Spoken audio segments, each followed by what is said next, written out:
আজ সকালে জলখাবারে ঘুগনি মুড়ি। তারপর সবজিগুলো কেটে, শীতকালে যে কত সবজি, কোনটা রাখি কোনটা কাটি কিছুই বুঝি না।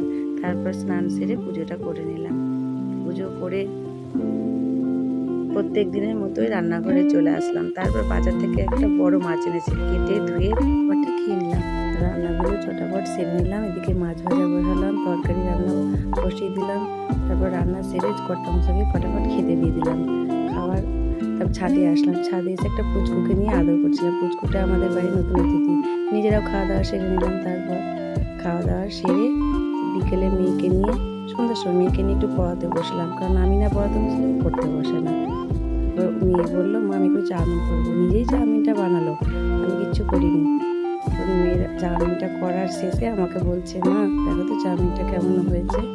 তো চাউমিনটা দেখতেও যেমন সুন্দর হয়েছে, খেতেও কিন্তু খুব সুন্দর হয়েছিল। আর হ্যাঁ, আমার ভিডিও কেমন লাগছে তোমাদের অবশ্যই